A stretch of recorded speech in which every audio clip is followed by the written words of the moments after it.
My dear masters, my dear gods, my dear friends, welcome to the today's session. Preaching by Dr. Edlapalli Mohan Rao sir. It is basically the essence of Bhagavad Gita. Today, the spiritual wisdom is the essence of Bhagavad Gita, my dear friends.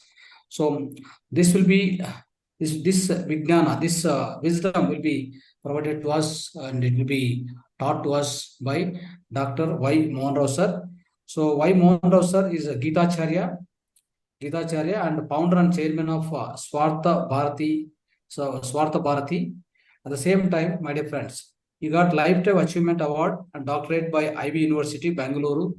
And also, so he was a Gitacharya, Atmagnana Pradhana, titles by C.V. Raman Academy, and Lifetime Achievement Award and World Record in Gita Recitation by Telugu Book of Records. Telugu Book of Records also, my dear friends.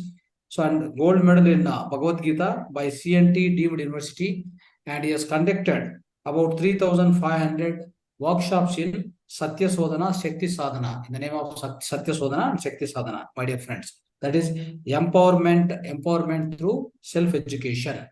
So this was the brief about Dr. Y. Mohan Rao sir, my dear friends. So other than this, there are much more things he has done. Many workshops, many like the schools, colleges. So he has started many things, my dear friends. On Bhagavad Gita, especially all the 700 slokas, say 18 chapters. Well versed with all that, and all the slokas as well as the meanings, individual meanings. In fact, so that is why he's a Gita Acharya and Avadani. So in the Bhagavad Gita, my dear friends, it's so fortunate, very fortunate for us. Today he is going to educate us and he is going to explain us the essence of the Bhagavad Gita. So nevertheless, I would like to invite Sir Mohan Rao sir for this session, and we request you to give us teach us the Bhagavad Gita, essence of Bhagavad Gita, sir. Thank you, sir. Over to you. Okay. Om Guru Brahma, Guru Vishnu, Guru Devo Maheshwaraha, Guru Sakshat Param Brahma, Tasmai Sri Gurave Namaha, Akhanda Mandalakaram, Vyaptam Yena Characharam, Tat Padam Darshitam Yena, Tasmai Sri Gurave Namaha, Asatoma Sadgamaya, Tamasoma Jyotirgamaya, Mrityorma Murtangamaya, Om Shanti Shanti Shanti.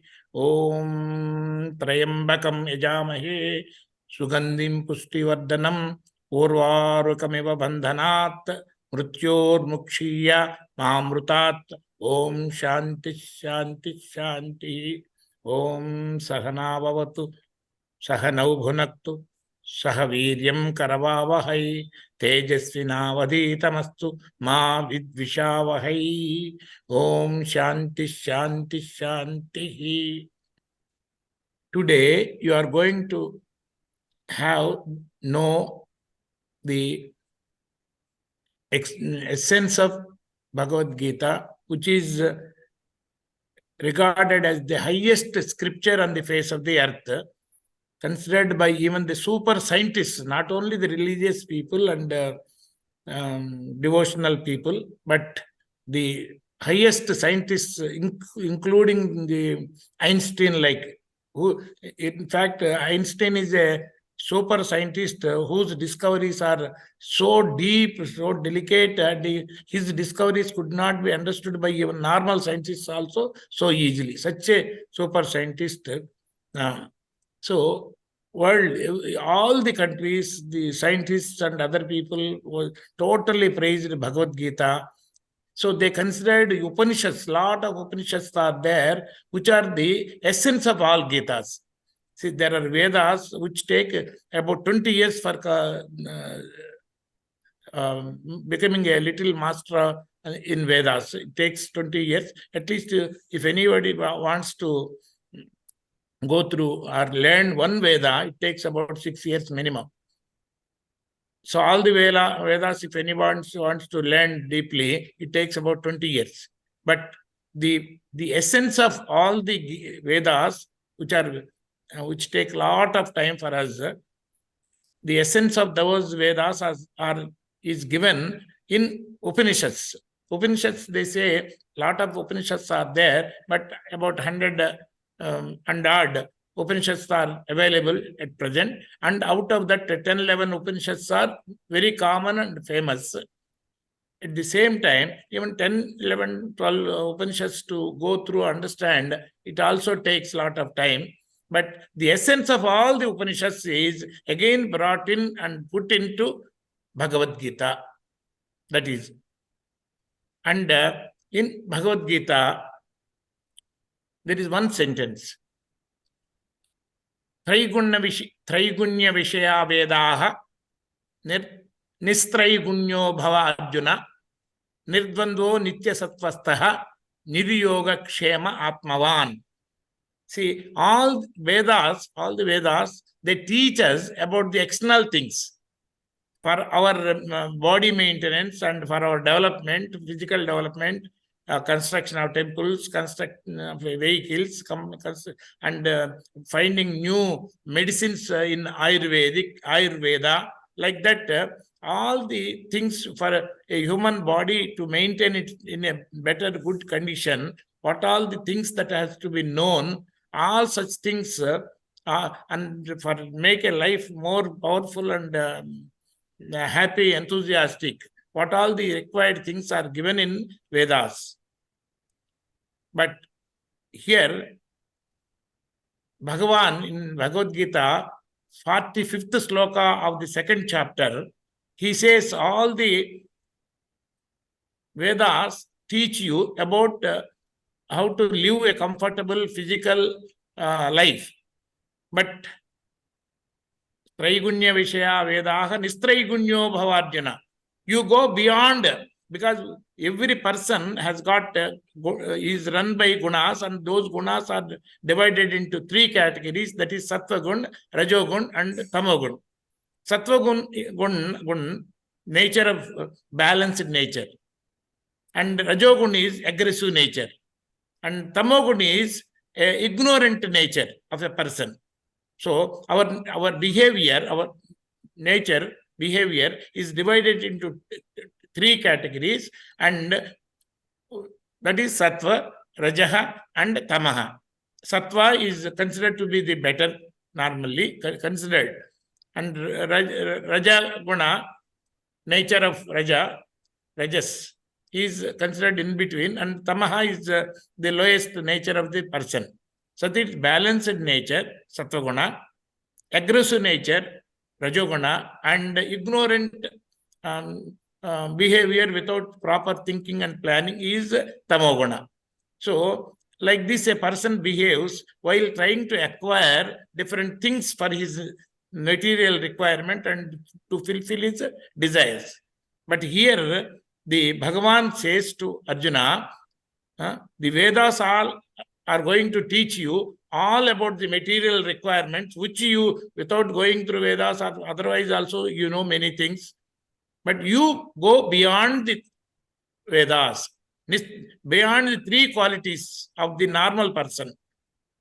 That is, again, Traigunya Vishaya Vedaha Nistraigunya Bhavarjuna Nirdvando Nitya Sattvastaha Niryoga Kshema Atmavan. So, all the 3 gunas are behavior. It is considered likes and dislikes. So, this will help me, I like it. This will trouble me, I dislike it. This is looking very beautiful, so I like it. This is looking ugly, I do not like it. So, a human being, a person is caught up in likes and dislikes when he is trying to work out with the Vedas, which are dealing with your Trigunas. So, he says, you go beyond the 3 gunas. That means not even ignorant nature, not aggressive nature, not even balanced nature. You go beyond all these things where you will attain the eternal ecstasy, eternal bliss. So once you are in eternal bliss, nothing outside is required for you to make happy.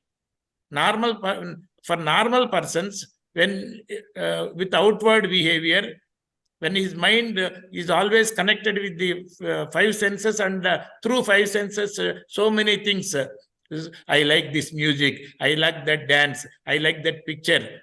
This temperature is very nice to me. This is very comfortable. This sofa is this smell is very nice to me. This taste is very nice. So this taste is bitter. I do not want. So likes and dislikes come when you are entangled with the outside things through your five senses. But what the Bhagavan advises is you go beyond the trigunas. That means beyond the likes and dislikes. How that is possible? Nirdvando nitya sattvastaha nidyoga kshema atmavan. You are as if you are aham brahmasmi. You try to experience your supreme soul, which is your essence.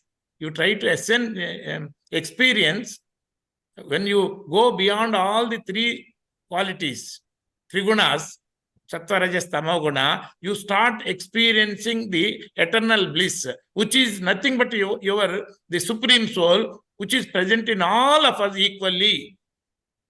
That the supreme soul is nothing but the truth, which is unbounded truth, which is present in all these people, and only the mind, which is connected with the five senses, and the intellect also not having the proper wisdom about this own self, that is supreme self, which is the origin of each and every person. Even the intellect is very much connected with the mind only, and mostly instead of controlling the mind, the intellect, many times the mind controls the intellect. So sometimes your mind says, this is not good for my health. Suppose sugar trouble has come. Any sweet, lot of sweet, it is not good, the intellect says. So hence don't take. The mind says, because it's getting attracted through the this tongue, the previous taste it remembers, and the eyes, they are seeing the sweet in front, and eyes will tell us, if you take this, you will have that so much nice taste. Why don't you take it? So nice you have experienced.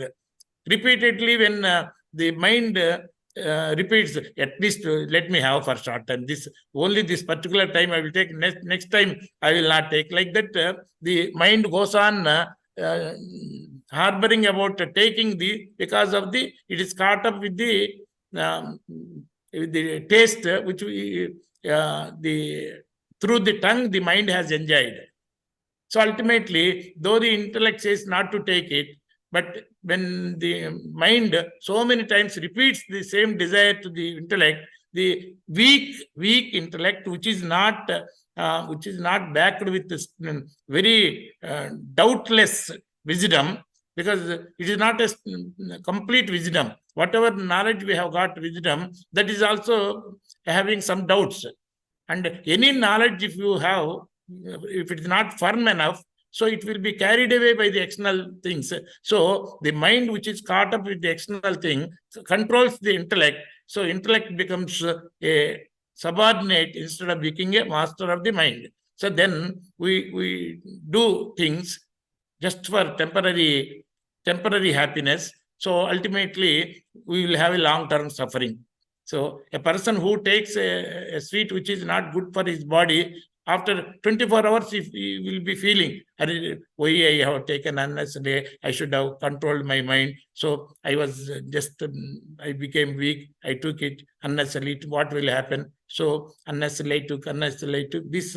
You will be feeling, the same mind will be feeling sorry later, because he did not listen to the intellect. It forced the even intellect, saying that only this time you allow me, like that it says, and the weak intellect has allowed it, like I should not say this example, like in a henpecked husband, normal families. Of course, this example is not correct, but which I remember, this is normally in a family, even though wife decides something, she will convey the message to the husband, and in a meeting, when the other people are coming, the husband delivers the message as the message of the family. That is a decent way, normally. But here, when the intellect becomes is forced by the mind, intellect becomes a slave, that the we will take, we will do actions based on the short-term likes and dislikes, and encounter long-term displeasures and sufferings.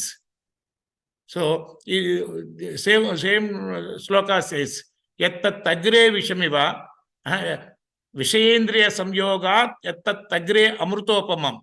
So, when you come in contact with the external things, you like it. When you take it, it looks as if it is amruta. That is very nice, very happy. Vishayendriya samyogat yattat agre amrutopamam. Initially, that looks very, very happy, very nice for you. Pariname vishamiva. So, taking sweet or whatever it is. So, ultimately, it will bring negative and you will be feeling sorry. So, this type of happiness is called an aggressive nature by the mind, and intellect becoming a subordinate to the mind. This type of happiness a person tries to experience, it is called aggressive nature, that is Rajogun. Not Tamogun, fully ignorant, not balanced nature, Sattvagun. So why I want to say is, Nistrai Gunyo Bhavarjuna, go beyond all these things and start experiencing happiness from inside, not based on the things that is a good picture. You see and you become happy. There is a good music, you listen and be happy. And there is a good taste, you take it and happy. Good smell, you smell it and happy. Similarly, all these happinesses are dependent on the external things, what my mind receives through five senses. But all those things, but none of these happinesses will give continuous happiness. They are momentary happiness, and mostly afterwards we get tired or we get some minus results, and that is health may get damaged and we may get bored, because no one thing you can see continuously, no one thing you can hear continuously, like that no one thing you can go on eating or drinking continuously. All those things give us temporary happiness, and afterwards it will be boring only. So we will not be able to bear anything from outside continuously.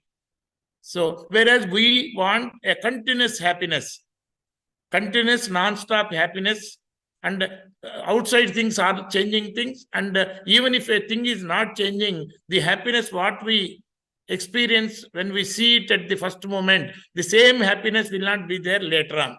So, but every mind, our mind, everyone, all of our mind is looking for an happiness which is always there, But if a person is caught up in comfort, he will not be able to feel happy. And if he is concerned about short-term happiness, he will not be able to experience the long-term satisfaction, what is really seeking for. So we are not looking for a, really speaking, short-term comfort. We are looking for a person who is caught up or looking only for short-term comfort. He will not be able to experience happiness. Who is happy with short-term happiness, he will not be able to get a long-term satisfaction. So you can see the words: short-term comfort, momentary happiness, long-term satisfaction, eternal satisfaction. So these things. So all of us are interested in everlasting bliss, not even happiness. A bliss, what is the bliss is, when you are in bliss, you do not even know that you are happy. You do not know what you are doing momentarily. That is bliss. When you know that I am happy, then your bliss has come to happiness. When you are experiencing bliss, your mind is not there. And when you are happy, your mind is cool and it's pleasant and it is not agitated. It's a cool thought then says, this is very nice. I'm very happy to see. This is very, sofa is very nice. I'm very happy. It is very comfortable. So I'm happy. Like that. So when you are aware of your happiness, that is less than the bliss. And when you are looking for total comfort, then you will be missing the happiness also mostly. How can anybody tell? If you are caught up in, if you are only concerned about physical comfort, you will be missing happiness also. One example I will tell.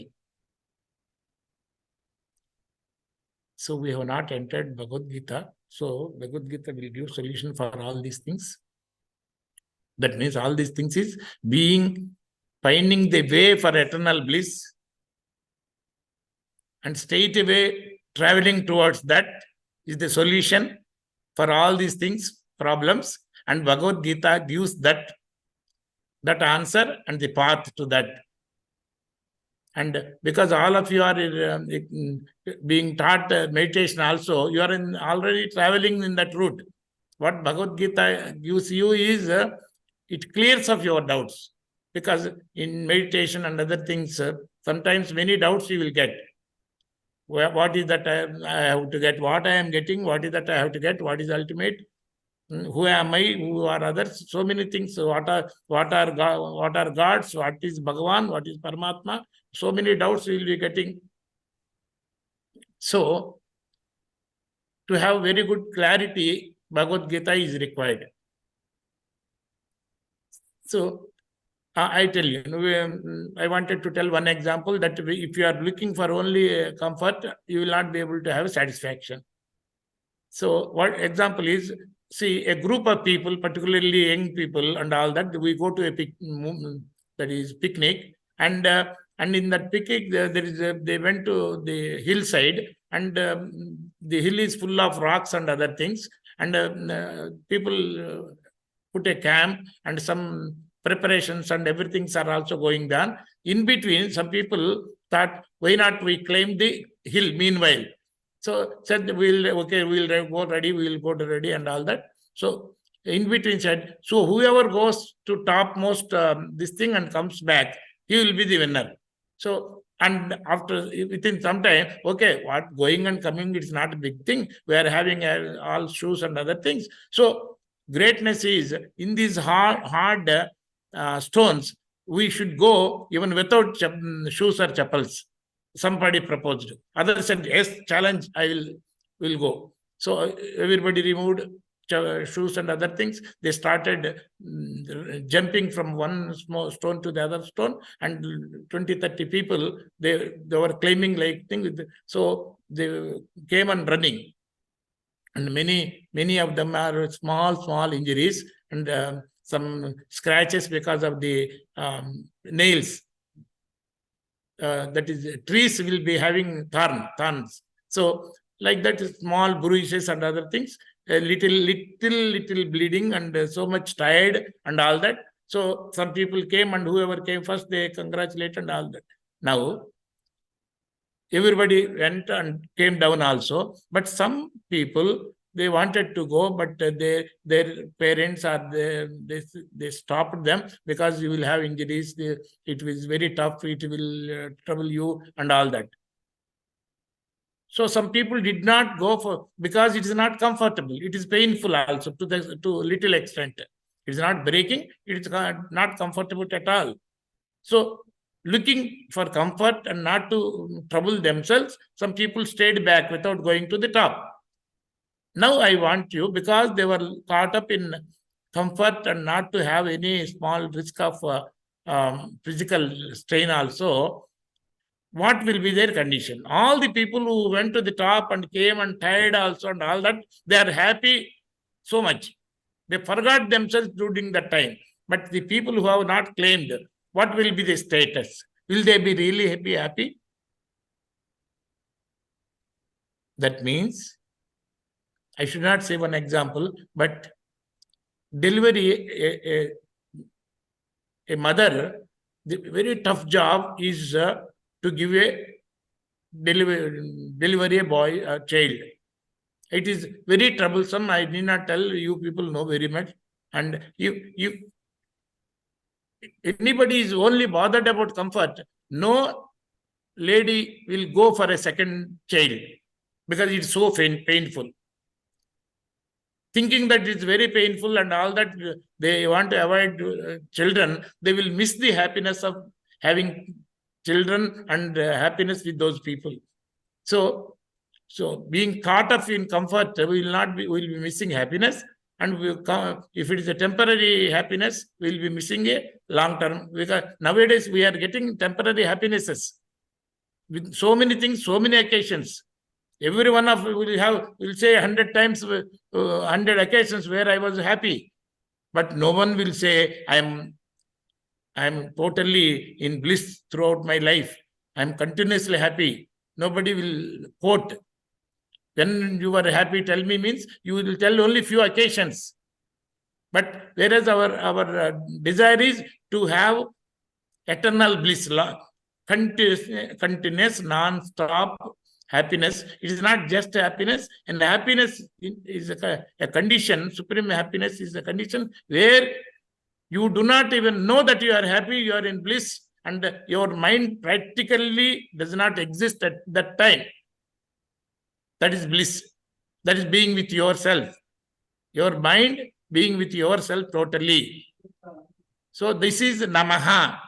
Namaha means Namo Bhagavate Vasudevaya, Namo Narayanaya, Namah Sivaya, Namah Sankaraya. So Vasudevaya, Sankaraya, Narayanaya. Narayana means being eternal. Being eternal. Narayana means who will not die. Is my short limited meaning. Narayana means a person or thing which does not die. Narayana. Vasudeva. Vasudeva means he is there and he is being known also always. I am there, I am known always. No change. No change. I do not depend on anything. That is Vasudeva. That is Sivaya. So Siva means happiness, peace. That's all. Shankara, happiness. So all these things, being eternal, feeling the feeling of eternity, feeling the Shankara, peace, being all these things we can be experienced only when your manaha means mind. Manaha means mind. Mind means with so many likes and dislikes. So many likes and dislikes, so many fears, so many jealousies, so many hard things which give you trouble. Manaha. So Namaha means throwing all the impressions in the mind, which are giving you suffering, sorrow, misery, inferiority, fear of death, everything it creates, and which makes you to feel even hell many times in your life, that the impressions stored in the mind, emptying that box, mind, making the mind zero, is Namaha. Manaha is, it's so many impressions which give us trouble. Namaha is clearing of all the things in the mind, particularly likes and dislikes, both. When you clear all likes and dislikes, you will start to experience a higher level of freedom, higher level of fulfillment, higher level of courage, all these things. As you start reducing the impressions in the mind, if you completely eliminate, make it Manaha as Namaha, mind as no mind, then you start experiencing eternal bliss, that is ecstasy, or that is lower level, eternal bliss. Eternal bliss is nothing but Brahma, Anando Brahma. So being in the experience of happiness always is nothing but the experience of Brahma. So then what is inside within you is Brahma, Anando Brahma. Satyam is Brahma. In Anantam is Brahma. That is What is eternal is Brahma. What is non-changing, which cannot be destroyed, is Brahma. And what is unlimited is Brahma. That means the qualities of Brahma, that is for happiness, is being unbounded or feeling of infinity, or and also both, and also feeling eternity without any death, non-changing. Anything which does not change will not get perished. So feeling of the feeling which does not change is called the truth. So knowing that I am truth, knowing that I am boundless, will make, and after knowing this, if you practice this, then you start experiencing the real and independent happiness, a happiness which does not depend on anything else. That is being your own true nature. That is Param Brahma or Paramatma or Bhagavan, whichever you can call. So then, how to experience? Where is this? Once we empty our mind, if I remove my shirt, still I am there. But if my hand is cut, still I am there. If my leg is cut, still I am there. If my mind is emptied, still I am there. I am there without any boundary, without any feeling of limitedness, or without any feeling of change. And that means without feeling of eternity. That means, so once the feeling of eternity, that is truth, I am truth, and I am unbounded, is existing in your mind, you start experiencing higher and higher levels of happiness, leading to eternal bliss, which is nothing but your own nature, that your own true self, This can be experienced only by emptying your mind. Emptying your mind. That means your true self is nothing but Paramatma, or Bhagavan, or Param Brahma. All the three names you can use any one of them. Your true self is nothing but all the limitations. I am so much, I am this thing, I am less, I am more. All these things are created by our mind, ignorant mind, which is not aware of our true self. All these limitations, boundaries, or changes are created by the ignorant mind, which is not aware of the true self, and based on which it is existing. The mind is existing based on the true self, but the mind which has come from the true self does not know the true self itself, and because it's always connected to external things through mind. So now this thing is to discover our own true self, which is nothing but the Bhagavan. Our own true self, which is nothing but the Bhagavan, and that is possible by cleaning all the impurities which are covering that true self, which are coming in the way of experiencing that true self. Actually, the true self does not suffer at all, but the mind which is thinking, which has come from the true self, it does not know what it is. It sees the body from outside and it thinks this body is myself, because it has forgotten its origin, which is the true self, which is true. We have to say true self. Normal self is this body, I am this body, that is the normal self, ignorant self. I am a non-changing the truth. It is our true self, that is supreme self. So we should be able to differentiate the different identities that we have, the mind has created in place of the true self, which does not have any identity at all. So, coming to Bhagavad Gita, which gives these solutions, I do not know. Today, the way I spoke, first of all, I do not you take classes in English, 99% or more classes are only in Telugu, which is this thing. And the way I have spoken today, I have never spoken in any of the previous English classes also. But this doesn't, how much it makes you to understand. But now I come to the straight, simple, this thing.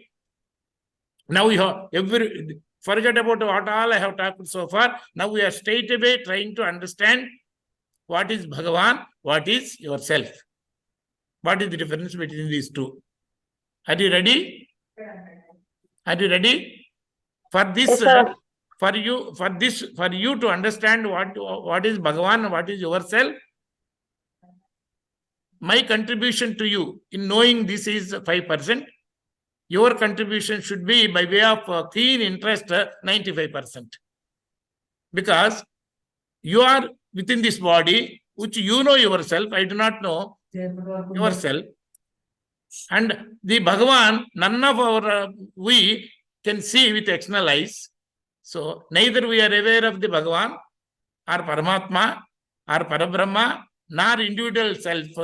Your individual self, I do not know. My individual self, you do not know. So, knowing yourself, knowing Bhagavan or Paramatma, and the relation between these two, what we are going to do right now. Are you ready? This is very much concerned to you, very much intrinsic inside. Okay? Are you ready? Yes, sir. Then normally Bhagavad Gita, I will ask you, whose message is Bhagavad Gita? I saw hundreds of Bhagavad Gitas.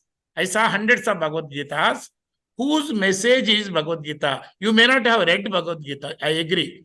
But many Pandits, many Swamijis, many Sadhus, many people interested, they were giving pravachnas, explanations of Bhagavad Gita so many times. You must have heard somewhere or the other, right from the beginning, childhood till today, anytime.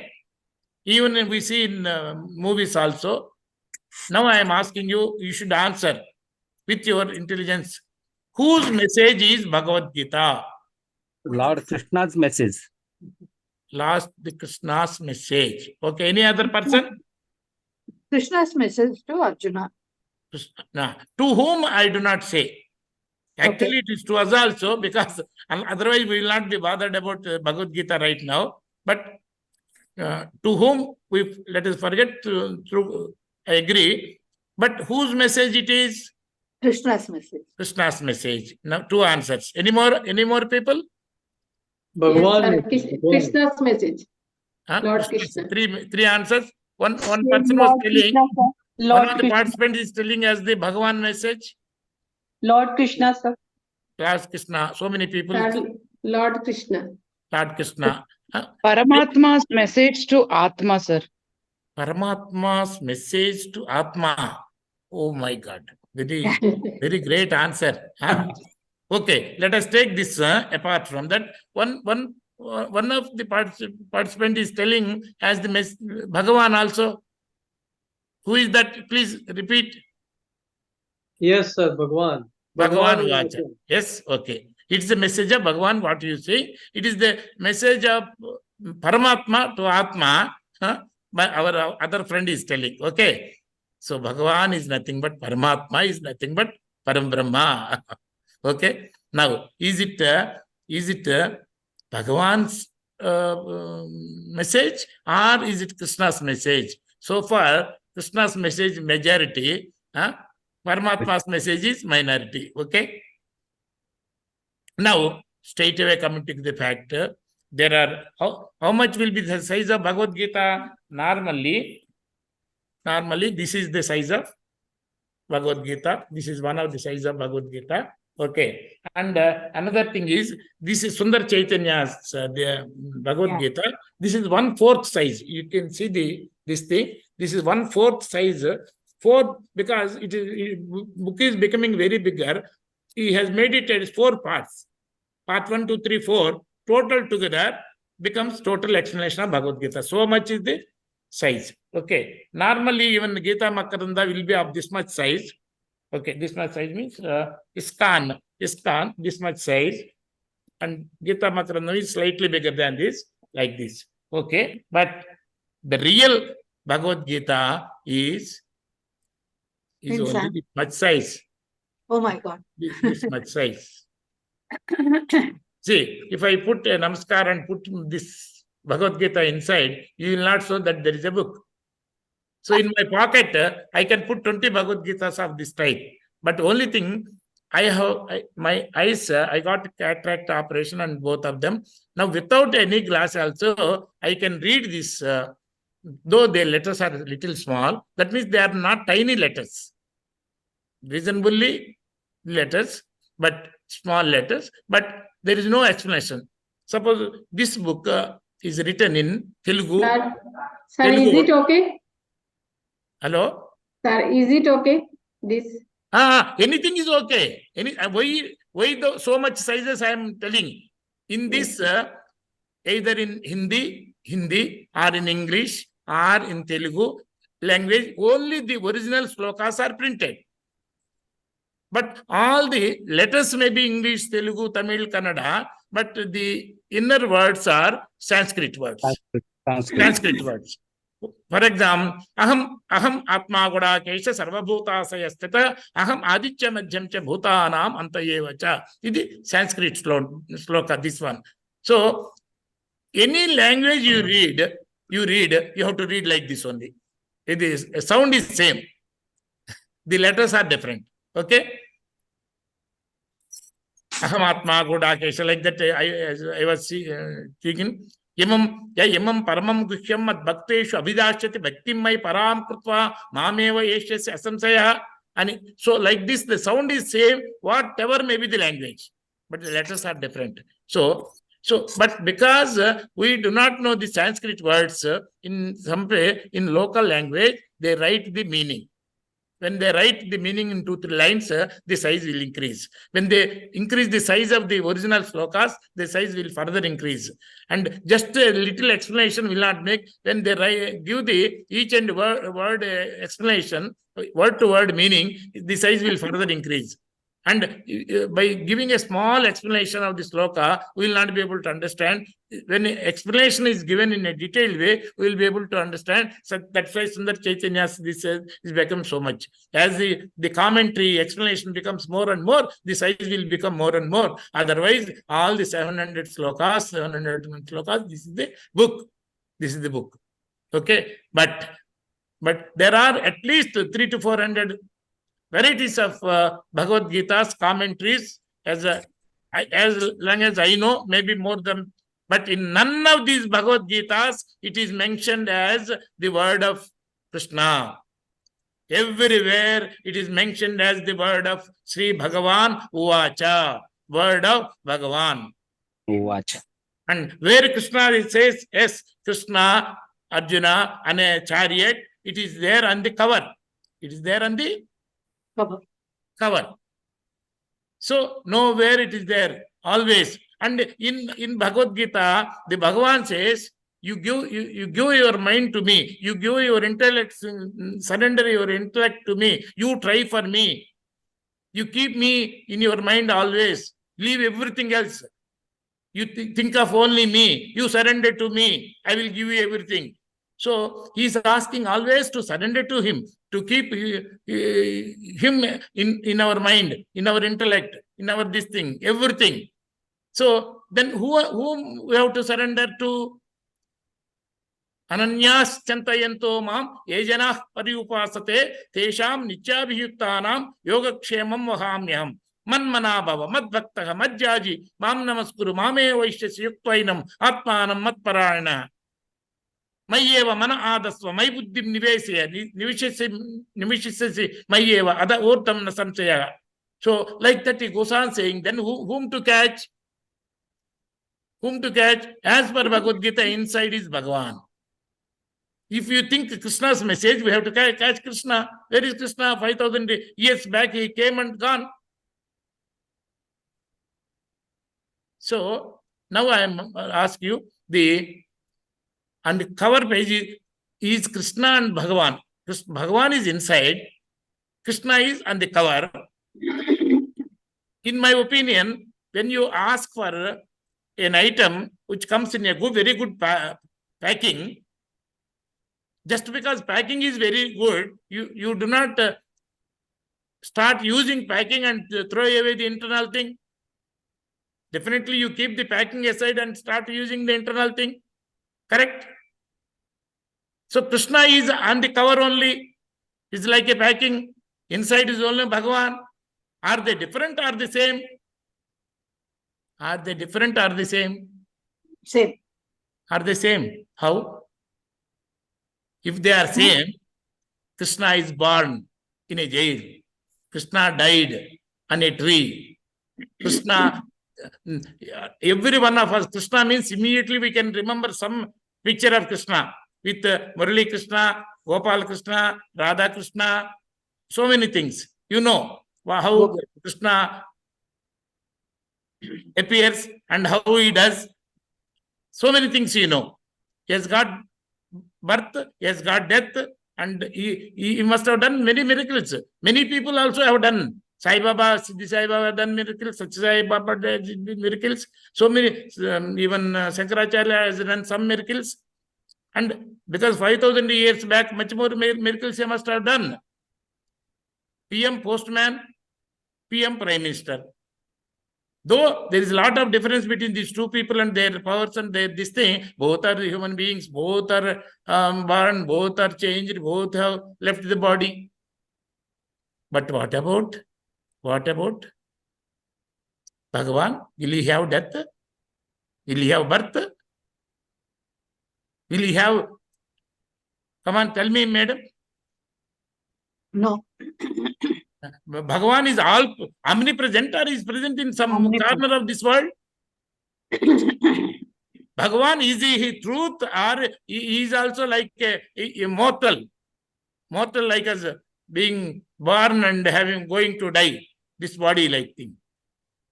Bhagavan, is he truth or he is also just like any other coming and going thing? No, he is the truth. He is the truth. He is present everywhere or he is present in some corner of this universe?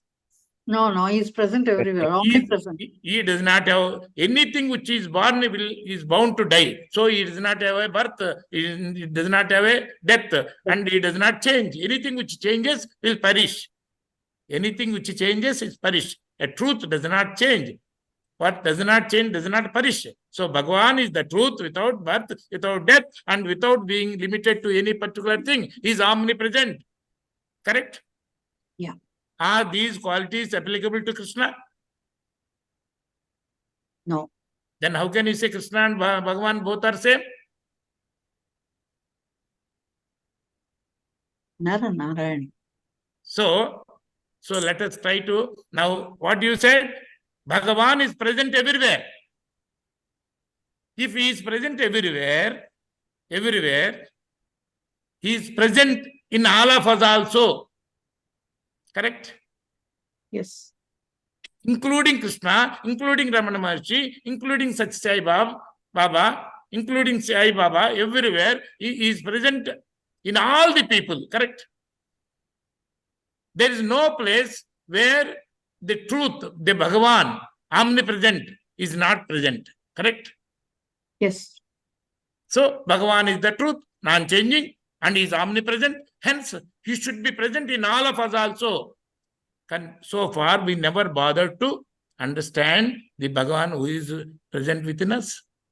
Whereas, Krishna has understood the Bhagavan who is within him. Ramana Maharshi has understood the Bhagavan within him and started living with such power, such happiness. Such happiness. Correct? And when Satya Sai Baba told, one of his disciples came and told, Swami, Bhagavan, my friends, whenever I am talking to them, they accept you as like a God. He is like God doing so many things they are accepting, but you are a Bhagavan means they are not accepting.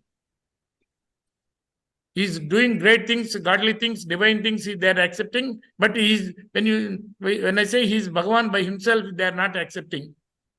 Then Bhagavan, it seems, he told his own disciple who is very much devoted to the Bhagavan, he says, see, I am, Bhagavan is within me, within you, and everyone is Bhagavan only. I have understood and I have realized that I am a Bhagavan, I am the truth.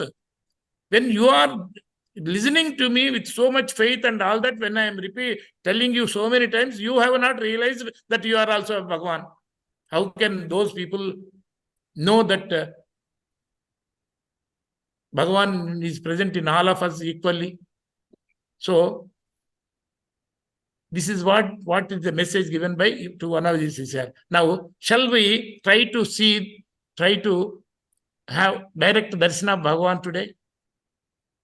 Because he is present everywhere, and Bhagavan is the truth, a truth which is present everywhere. If you try to understand, it is equivalent to finding and having a darshan of Bhagavan. Are you ready? Yeah. Are you ready to have the darshan of Bhagavan? Yes. You want direct darshan or indirect darshan? Direct. Direct. Okay. Yes. Do you know what is meant by direct darshan? I don't know. See, you are listening to my words. Is it correct? Yes.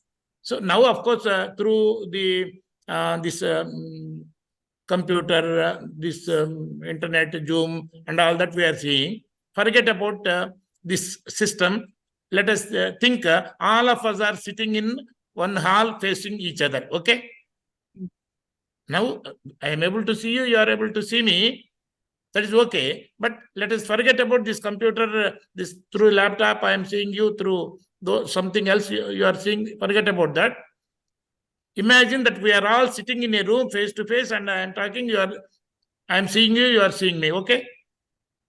Okay.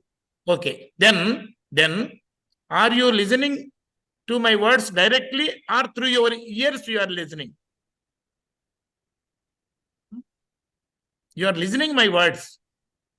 Are you listening through your ears, through the help of your ears, or without ears directly are you hearing? Ears only will hear. Through ears. But Yes. with deaf and dumb people, they don't have ears. Can they hear? No. That means I am there without having my ears working also. Then I will be called deaf and dumb. That is different. So if my ears are not working properly, I cannot listen to you, because my ears are there which are working, which are conveying this sound to me. I am able to understand your sound, your talk through my ears, not directly. Correct? Yes. I am able to see you because I am having eyes. If I do not have eyes, does it mean that I am not there? No.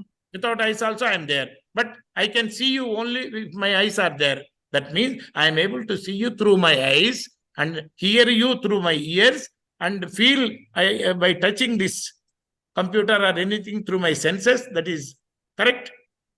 Yes. So that means these are all indirectly through this, through that. All these instruments are imperfect. A eagle can see a small thing from a very, very distance. Our eyes even cannot see properly, and our eyes cannot see the holes which are present in our skin. Correct? Holes are there in our skin, but our eyes cannot see directly. That means they are limited capacity. Correct? Yes. Some sounds what other animals can hear, our ears cannot hear. Some smells what other animals can hear, our nose cannot detect. That means we have got limited instrument connected to our mind, through which we are seeing each other, seeing the picture, listening to the sounds. So nothing you are able to see directly. Everything so far you are seeing through something, which are all limited. Whatever it shows, if my eyes are color blind, Even black and white, I will see as only black and white. I will not be able to see the colors. There are some eyes which are like that, some people. Correct? Yeah, correct. That means you tell me what is Pratyaksha Darshan now? We are having Atma. all indirect darshan only so far anything.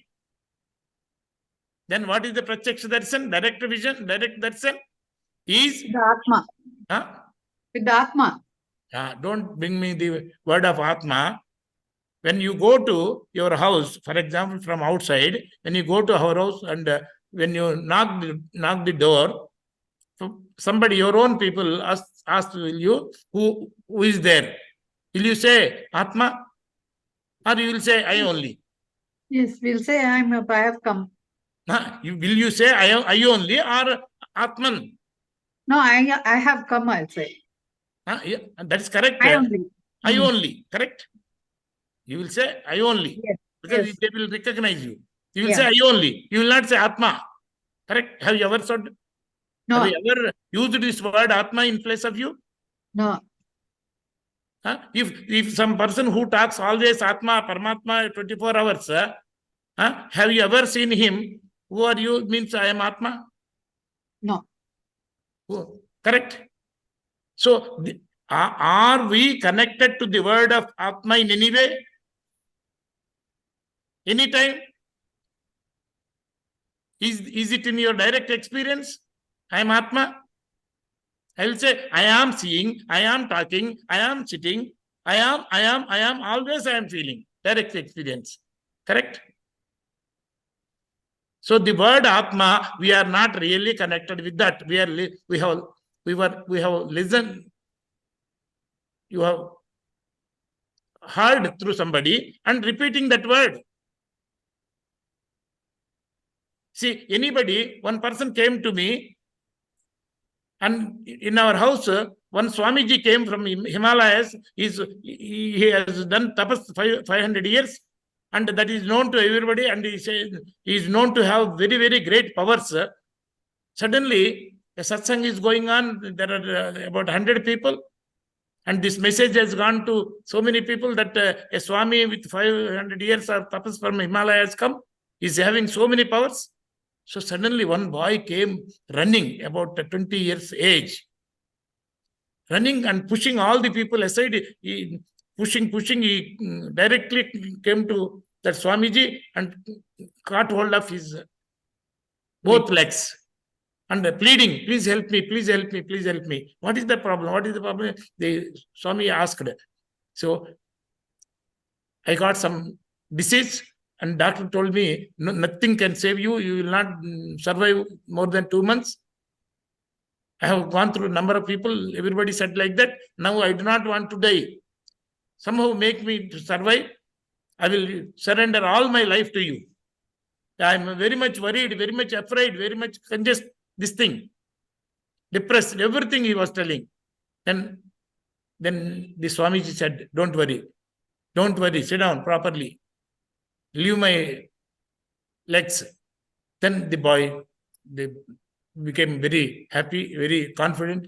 Now he started listening. What is the Swamiji telling? Swamiji tell, sorry, Babu, your body will only undergo change and it will die. Your Atma will not die.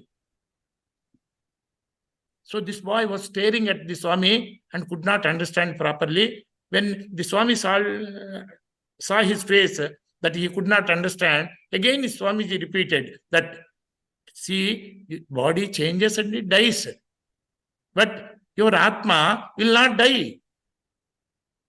It is permanent. Again, he was staring. Third time also, he has repeated the same word. And this boy, because he is not educated and all that, Swamiji with so much ignorance, he could not put so much questions. Just he could not understand what is this and started walking out with a disappointment out of the satsang. Then he was telling, so I came with great hope that somehow my problem will be solved. He says, my body will die and the Atma will not die. Who wants whether the Atma is there or not there? I want to be there, not my Atma or something. I do not know. What is that Atma and all that? Tell me, madams, all of you, you want to be eternal. Or you wanted your Atma to be eternal? Really tell me. You wanted to be. Desire. I am asking you desire. Whether it is possible or not, throw it. You want to survive, or is it enough that your Atma survives? 24 hours, every human being, not only every human being, all other animals and are also worried about survival, struggling for survival, for their self or for some Atma sake. Please tell me. You wanted you. For myself, I want to be eternal. I do not know what is Atma, whether Atma is there or not, whether it dies or not dies. I am not connected with at all. Am I correct? Yes. Correct. So, please do not bring the word Atma and all that so easily. Correct? Because we are not connected. I want to be eternal. I want to be eternal. Okay, another one more thing also. No one in this world regarding can bear the feeling that I am less. No one can bear the feeling that I am less. Correct? Yes. And whenever anybody was insulted and he feels he was insulted too much, dishonored too much, avamanam, baga, people, when afraid of being dishonored also, when they fail in the subject or this thing, people will laugh at. When people laugh, I lose my honor. If I lose my honor, it is equal to losing my, is more than death to me. Hence, not to hear that he commits even suicide, because he does not want to face the feeling or idea that I am less. To avoid that, he kills this body also, which we call suicide. Correct? Yeah. But suicide, you people say, Atma Hatya. Atma? Hatya. Hatya means killing the Atman. On one side, we say Atma cannot be killed, cannot be destroyed. You say Atma Hatya. How it is possible? Why we are using this? So, the feeling I am less cannot be, no one can bear, and it will be miserable. Whenever a person feels I am less, there is no peace, there is no concentration, there is no memory, there is no creativity. All the powers are gone and person experiences hell. And a person, whenever he worried about death, kya hoga, what will happen to me? When he is worried about, if that does not happen, I cannot survive. When he says I cannot survive, that feeling creates a fear in him, and he experiences death in the name of fear. Fear, always. So then how it is possible? I want to be eternal. I want to be unbounded. Even if I give the entire India to you and does not give Hyderabad, entire India, with all the powers, if I give you out of love and affection, if I do not give Hyderabad, I want to keep Hyderabad for me, then entire India is yours because I have got that power. Then you will start thinking about Hyderabad, because without Hyderabad, it is incomplete. If I give you the whole world, other than small country like India. Small country, that is, what is it, Pakistan and other one? Afghanistan. So, okay, Pakistan. I will give you everything other than Pakistan, which is, you will say, oh, I'm very happy. Okay, but why he has not given this? Okay, I will give the whole world, not only whole world, I will give all the planets, everything to you, except one small planet. Then you will think of that planet. Okay, that also I will give you. Then, but I will need one hair for myself. Then you will think, see, he has given the entire universe, including all the planets to me. Why he needs a hair? And because he's so capable, he can give everything. And out of this air, he may create a much more, a much bigger universe. Then my bigger universe becomes less. So our ignorance, if mine is more, I am more. Mine is less, I am less. If my property is less, I will think I am less. If my height is less, think I am less. If my education is less, I think I am less. If my marks are less, will there be 4 less eyes inside? In 4 games I win. 4 higher levels of ice are there. How many ice are there inside? I am is the only one. Just because my hair is less, if I think I am less, my hair is less right now compared to any one of you. If I think I am less because my hair is less, then I have to feel my stomach is more than your stomach. I am more because my stomach is more. How many eyes are there inside? I am is the only one which does not change. I am is the only one which does not change. So, but unfortunately, what we are thinking is, if mine is more, I am more. Mine is less, I am less. So, my things are many, many, many, but I am the only one. All my things are changing. And I am I changing? Am I changing? No. When you are less than, when you are less than 1 year old, from that time till today, when you are less than 1 year old, a photo is there in front of you, your own photo. From that time till today, if I ask you, your height has changed, your weight has changed, your information has changed, your language has changed. First, you do not know how to say your mother also.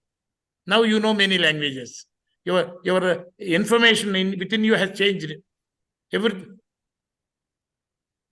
Height has changed. Even now the body is changing. Your likes and dislikes are changing. Your friends are changing. Your mind is changing. If I ask you, why not we go sometime? Now my mind is not proper. We'll see later. And so many times you said, so my intellect was not proper at that time. Because of improper intellect, I took a wrong decision. And without acting intellect, I took a wrong decision. Now I got the intellect. If I say in Telugu, it looks much better. Buddhi leka pani chesanu. Ippudu buddhi vachindi. Initially, I was not having that intellect. Now I got the intellect. At that time, my intellect was unwise. Now I got some wisdom into my intellect. So I am able to. So intellect also changing, mind is also changing, body is changing every minute. Do you say that everything of yours has changed? Will you say that photo less than 1 year is different from yourself? That what I was is different from what I am? My things have changed. What about me? That after 5 years, at the 5 years age, what about you? Who will say, my own, I am only. 10 year, at the 10 years old photo, if I show you, I will say, this is me only. 1 year old photo, if you say, myself only, you will say. You will not say that is different and this is different. What about your height at that time now? Changed. Height changed, weight changed, mind changed, intellect changed, information changed, likes, dislikes changed, everything changed. But I was the same as I was. I am the same as I was. This I am inside has not changed. And what changes are many, many things. All changing things cannot be told as the truth. Anything which changes cannot be said as the truth. What can be told as the truth is the non-changing thing.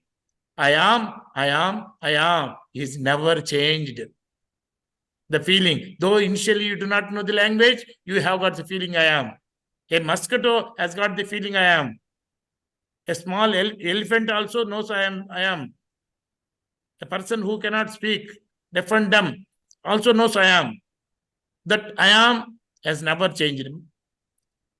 Mine, sab kuch has changed, everything has changed, but I have not changed.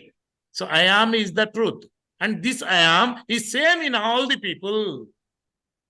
Your changing body, my changing body are different. Your changing mind and my changing mind are different. If I say to let us eat ice cream, you may accept once. But immediately I will say, let us have whiskey. You will say, no. Sometimes the minds may have same opinion for a very short term. But this mind changes, that mind changes. This intellect changes, that intellect changes. This dress changes, so none of the changing, mera, aapka, mine and yours, all the things changing are different. But I am has never changed in all of us right from the birth till today. So I am is the only truth. Myself, mine, none of my things are truth. I am the truth. So I want to be there for eternal because I do not change. The question of myself getting destroyed does not arise. First, let us say a small way. So when I am does not change, that I am inside does not change, it will never become less. Just because my hair is less, I cannot say I am less. Just because my money is more, I cannot say I am more. Just because my education is less, I cannot say I am less. There are many things which are mine. That does not mean this I am is different from that I am. So and we are always experiencing this I am. Everyone was always, and we are forgetting about it. The most important thing in our life is the self. That this is supreme self. I am. A person who is worried about two hair falling, who was feeling, and he may be worried about some more hair may fall. For such small things, there are sufferings, there are worries. But suddenly there is an accident. If both legs are very much damaged, and if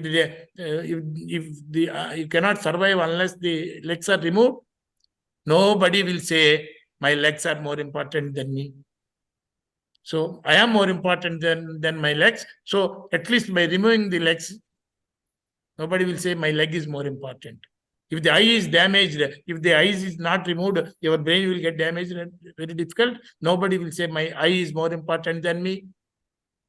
If I have got 5,000 crores property, and I am feeling that I can survive very nicely with this, all my people and servants joined together and took a resolution. By killing this fellow, we can encash all this money because no one else is there to ask.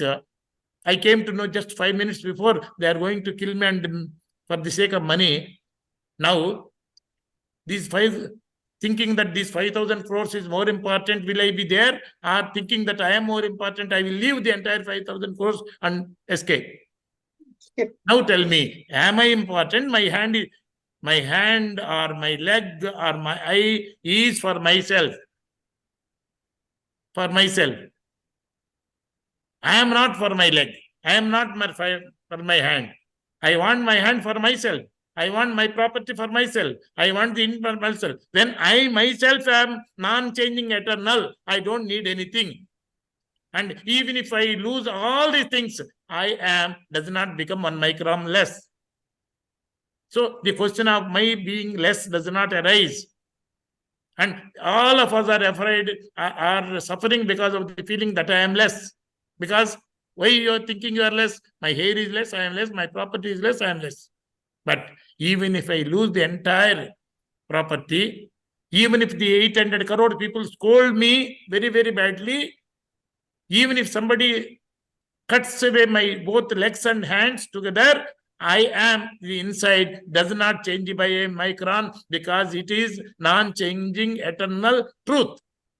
It does not become less or it does not become changed. So this truth, I am, is the truth and eternal truth.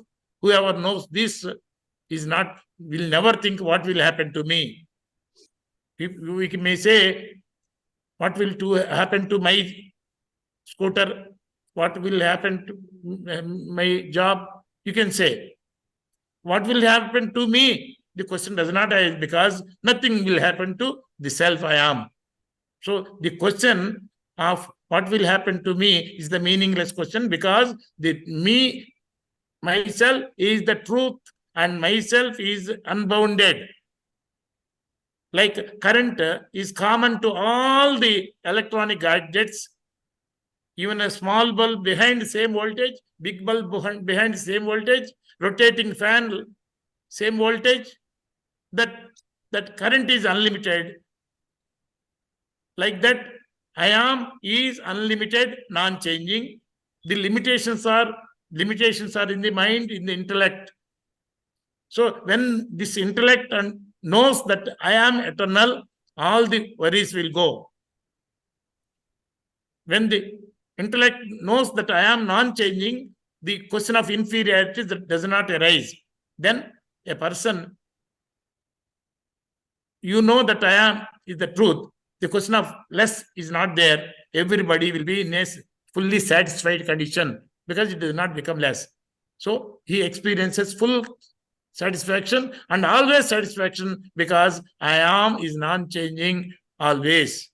So no one will experience death or fear. So everyone experiences courage, satisfaction.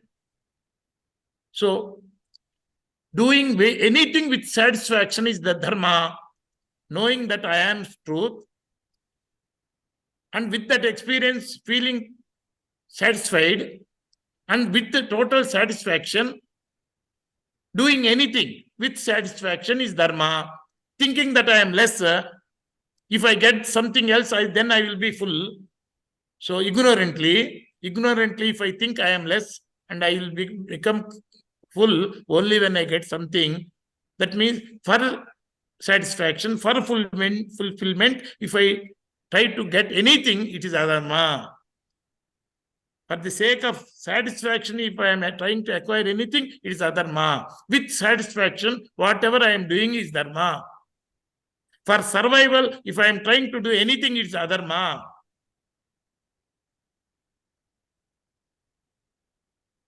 With courage, with fulfillment, and sharing that fulfillment in the form of love, and doing anything to eliminate the suffering of others is dharma. Doing anything with fullness is dharma. Doing anything with courage is dharma. Thinking of survival is sin. Trying for satisfaction is sin. Adharma. Sin or adharma, both are same. So, what is now you tell me? I am is present in all the people equally, and all my parts have got boundaries. I am does not have any boundary. My eyes are here, this much size. My ear is here, ear is here, this much size. My head is here, this much size. But where is that I am? Within this body. When your mind is thinking of something else and sitting in front of me, your face is sitting in front of me and your mind is somewhere else. Then your eyes, though they are looking at me, your eyes cannot know what it is seeing. Though you are listening to such a big sound from me, your mind is somewhere. Though your ears are listening, your ears cannot understand anything. That means when your mind is not there, your eyes cannot see what is in front of that. Ears cannot see what is in that. So that means when your mind, then where are you at that time? Where your mind is there, you are there. The mind can go anywhere in this universe. It cannot go to a place where I am is not there. So I am is boundless. I am is non-changing. Because it is boundless, it is infinity, it is non-changing, it is the truth. So whoever, and knowing this that means this non-changing, unbounded truth. What Bhagavan says in Bhagavad-Gita, Samam sarveshu bhuteshu tishtantam parameshwaram sarvasya chaham murti sannivishtaha. I am present in all the people in the essence, in the origin. What is our origin? I am thinking, I am now working. I am is the origin. That I am, he says, I am at the origin of all the people. I am equal in all the people. Whoever recognizes me being in all the people, whatever he may be doing, it is equal to that he will be experiencing me. That is fullness and courage. All the slokas in Bhagavad Gita says, I am present in all the people. I am present in all the people in the core of all the people. I am equal in all the people. I am not changing in the changing body. I will not be destroyed in the body which can be destroyed. Like a bubble in the water is born, grows and gets destroyed. The water with which the bubble is there, it is the water cannot be destroyed. So I am in our body is equal in all the people and it does not have any boundary. So I am is the Bhagavan by himself. In 7th chapter and 80th sloka, he says, whoever understands this, so whoever understands this fact that I am the truth, I am for himself, it is equivalent to he and myself are one and the same. Bhagavan says, whoever has got this wisdom about the true self, the true and non-changing self, whoever knows this, he is nothing but myself. He and me are one and the same. Because I am present in all the people. Whoever knows that I am is the truth and unbounded, and myself are one and the same. He says, 7th chapter, 18th sloka, Gnani tu Atma eva me matam. So now, because time is over, in the beginning, I do not know. I was talking in altogether different way sometimes. Sometime we must have, but now see, it is the message of Bhagavan who is presenting in the entire universe, and he is present at zero distance to each and every this mind body. What is seeking, what is trying, what is worried is the mind, and the Bhagavan is at zero distance to all the minds. So of course each mind is different in each body. The mind which is carrying the likes and dislikes without knowing the true self, which is its support, mind which does not fully know its origin, that I am, the truth, the Bhagavan, develops so many likes and dislikes and stores within the mind, within the intellect, within the chitta, subconscious mind, and the information stored in the subconscious mind, conscious mind is called Jivatma, individual Atma. I am, which is present in all the people equally, is called Paramatma and Parabrahma. Okay? Any other doubt we can see later because the time is over. So, Can you repeat this last sentence? What is Jivatma Paramatma. See, now I will a small example I will tell and come back. Okay, madam? Okay. See, a current in our house, which cannot be revealed to our ears or eyes or anything, which is common to all the gadgets, and a 0 watt bulb also same current voltage, Yeah. and 100-watt bulb also same thing, and rotating fan also same current voltage, and the microwave oven also same current, and it is not being revealed. It is the same in all, but the qualities of glowing, bulb glowing or fan rotating or being less or being more is not there in the current, correct? Yes. But it is common to all the gadgets. Yeah. It is common to all the gadgets. Unlimited and unrevealed and unlimited, correct? Yeah. And it does not have any qualities like the fan, current, oven, mixer, like that, correct? Yeah. Yes. And all the qualities are within this gadget, within the fan quality, fan rotates, light quality, light this thing, okay? So these qualities are stored in our mind and subconscious mind. Subconscious mind in spiritual language, it's called chitta. Conscious mind, subconscious mind is called chitta. And the intellect takes decision for the good of the self, true self, for the good of the true self, but it does not, it has forgotten about the true self. It forgot about the true self, and how can it take decisions? It takes decisions based on the information that is available to conscious and subconscious minds. Okay. Only with long wisdom, only if he thinks only, it will be aware of the true self, that I am eternal. Then only it will not be worried. But normally, an intellect without this real wisdom, that I am eternal, that I am non-changing, that I am always present, that I am at a zero distance, will be trying to survive by acquiring so many things.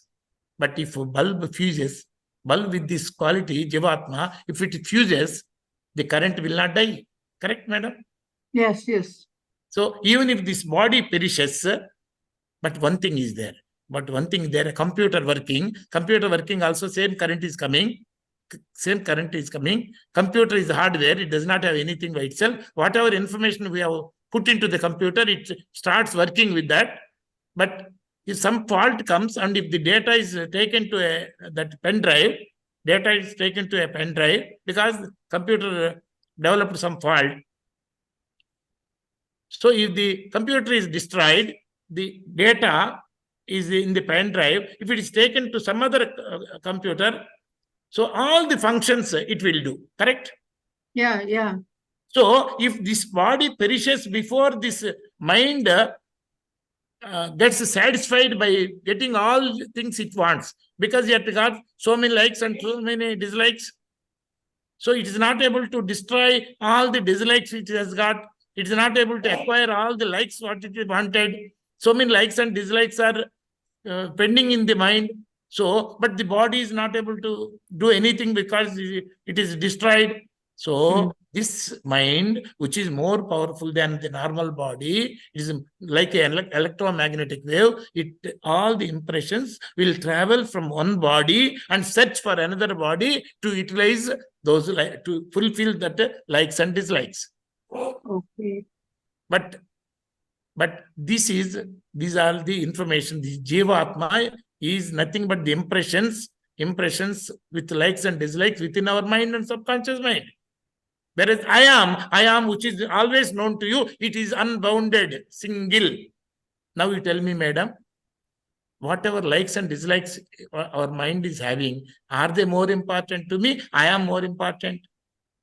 I am is more important. Because I am more important, I want to survive, not knowing that I am eternal. The mind which is ignorantly trying to acquire so many things to make me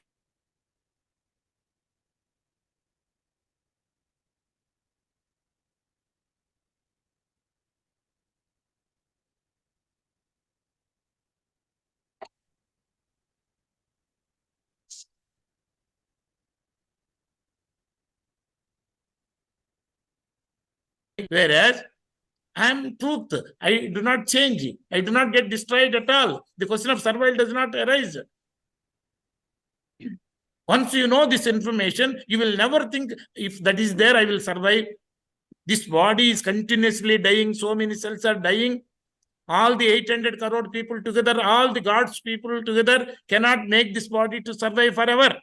This body is bound to go. Whereas I am non-changing, eternal.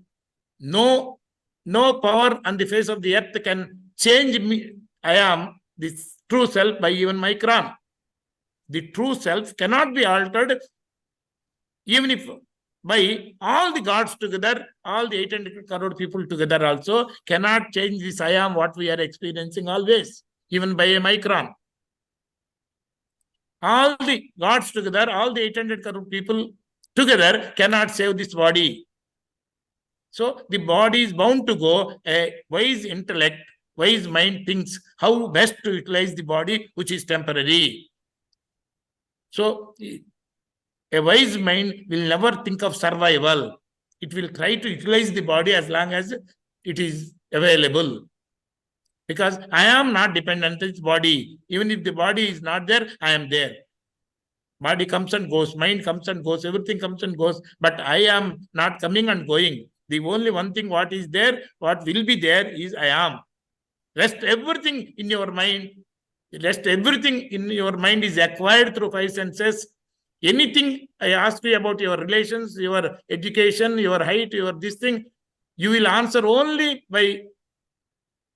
from the information what you got collected through your five senses. You will not be able to answer anything without depending on the information that you got through five senses. Correct, madam? Yes. Whereas to say I am, are you there? I am, yes. To say that I am, you do not depend on the information received through five senses. Any other thing, you depend on the five senses, your height, your weight, your caste, your religion, your this thing, your money, your relations, everything data is acquired from outside. The fact that I am there, this information is not got from anything outside. In fact, these eyes cannot see the I am, the ears cannot hear the I am, the taste or any none of the five senses can detect the I am, whereas this avyakta, unavailable to the five senses I am, whereas this I am is the support to all the five senses. Without I am, nothing is there. Without any five senses, I am there. So, I am is the eternal. I am is unbounded. That is, what is unbounded, what is eternal is called Brahman. So, one more thing I want to remind, only one word. Now, whoever is following keenly with your intelligence, with your experience, you are able to understand what all I am telling. Correct? Yeah, Correct? yes. That means now the intelligence to know that I am eternal, I am unbounded. Of course, there may be some doubts, but that is coming from you. Correct? Yes, yes. So, I am is not only eternal, not only unbounded, I am is the source of the wisdom. Correct? Yes. So, it is the truth, it is unlimited, it is knowledge. Satyam, Gnanam, Anantam. All these three put together, when you can't want to give a single name, Satyam Brahma, Gnanam Brahma, Anantam Brahma, Satyam, Gnanam, Anantam Brahma. Actually, should not be called as Brahma, it is Parabrahma. Casually, we use some words, this thing. In place of mind also, we use Atma. In class of intellect also, we use Atma. In case of Paramatma also, I am also. I am is the Paramatma. Also, we have to wisely select what means what. For example, I will tell you, Udared Atmana Atmanam na Atmanam avsadayet Atmaiva hi Atmano bandhu Atmaiva ripuratmana bandhuratma Atmanastasya yena Atmaeva Atmana jataha anatmanastu satrutve vartet Atmaiva satruvat. In two slokas, side by side slokas, there are 13 times the Atma is repeated. In one place you have to take it as mind, in another place you have to take as intellect, in another place Atma is truth, subject to the context. Correct? Okay. Now let me stop it. Okay. Already. Thank you so Right. much. So, yes, sir. Friends, any questions means you can ask also. Any questions? If you have any questions, you can ask to sir. Maybe 2-3 questions we'll allow, and after that we will move to the next this one.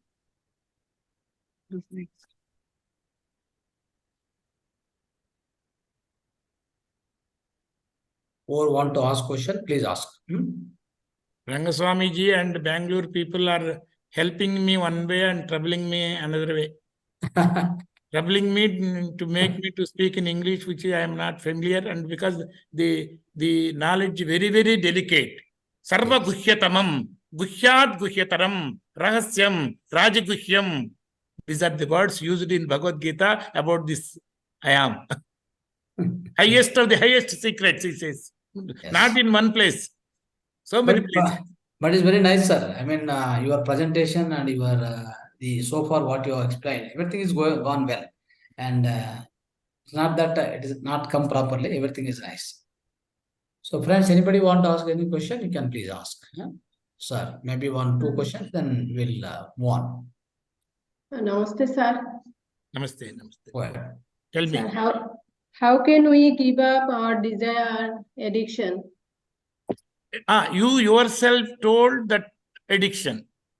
You are Okay. very nice.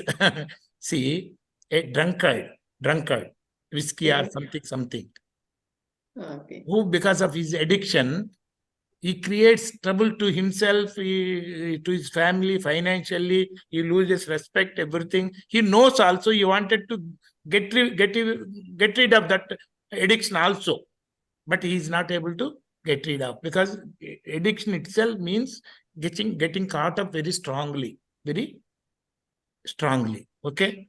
Okay, sir. But whereas our addiction, that is, if my hair is less, I am less, my property is less, I am less.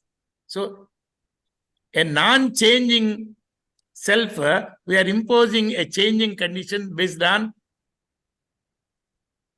in front of one mirror, if you stand, you look very fat.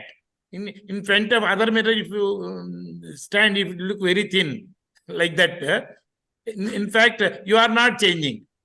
So I am is not changing, but we are addicted to wrong way of thinking, and we do not even know that we are addicted also. Now this class helps us to enter into know the fact that we are doing thinking wrong, and we are addicted to the wrong thinking.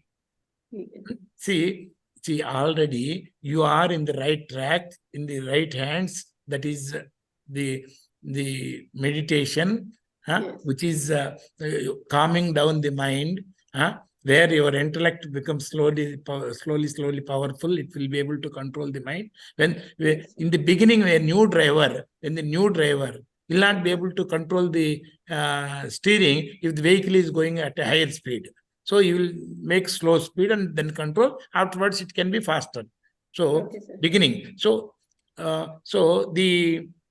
as you are doing the meditation, the mind thoughts will become slower.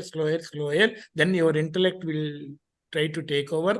And this is what is, you are already in the track. And this class only will help you to get rid of some doubts only. Regarding some of the addictions, for example, see, I used to smoke only 4 packets per day, cigarettes. One day, of course, no one told me to stop, including my wife. That way, she is also bad, because she should have told. Then it would quarrel. I do not know. No one told me to stop your smoking too much. But I myself felt one day, suddenly, I wanted to stop it. But I took such a strong decision. If from now onwards, at any cost, I will not smoke anything.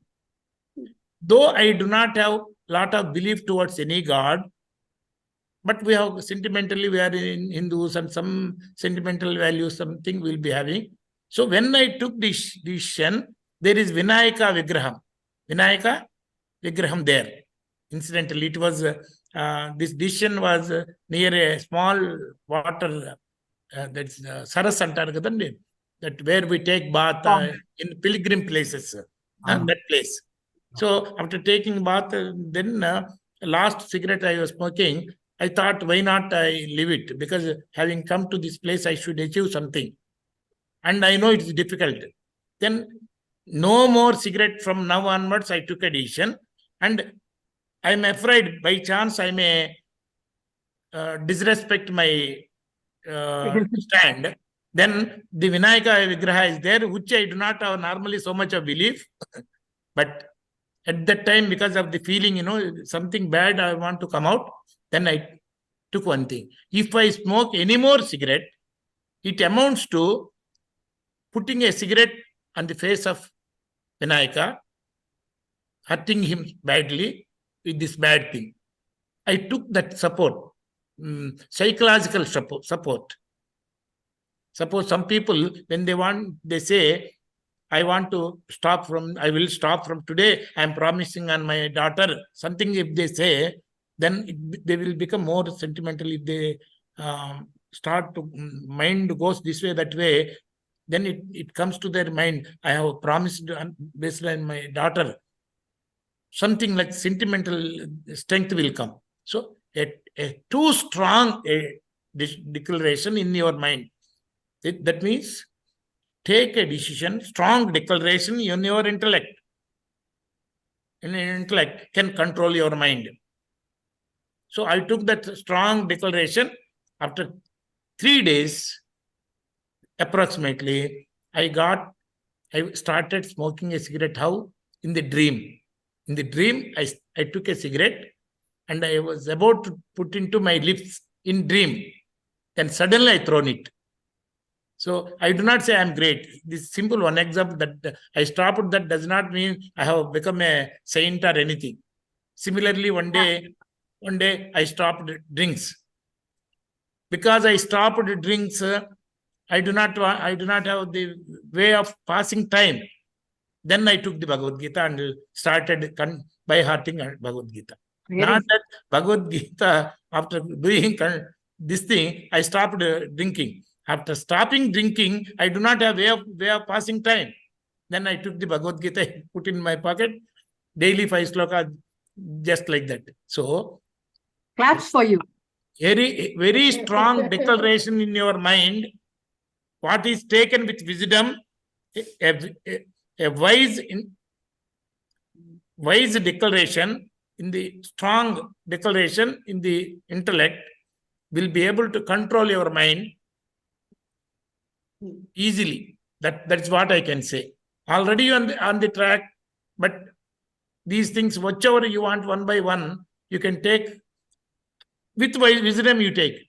No, I want to become a big thief. I want to do a big robbery. So take a strong declaration. That is also strong declaration only. But that is an unwise declaration, leads to destruction.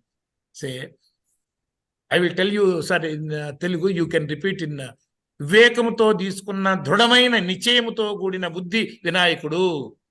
Not external Vinayaka. వివేకంతో తీసుకున్న దృఢమైన నిశ్చయముతో ఉన్న బుద్ధి వినాయకుడు. The intellect which is having strong declaration taken based on wisdom is Vinayaka, Ganapati. Okay? Make your intellect, establish the Vinayaka in your intellect, and you will be able to overcome with anyhow guidance coming from such a wise thing, so much company. Namaste. So much claps for you. Namaste. Thank you, sir. Thank you. Thank you, sir. So big claps for you, sir. So Claps for you. Thank you, sir. big claps and so thank you very much, sir. Dhanyavad. So tumba very deep gratitude and heartfelt gratitude to you, since such a high form of wisdom has put into the simplest form and given to all of us today. You enlightened us with the message of Bhagavad Gita.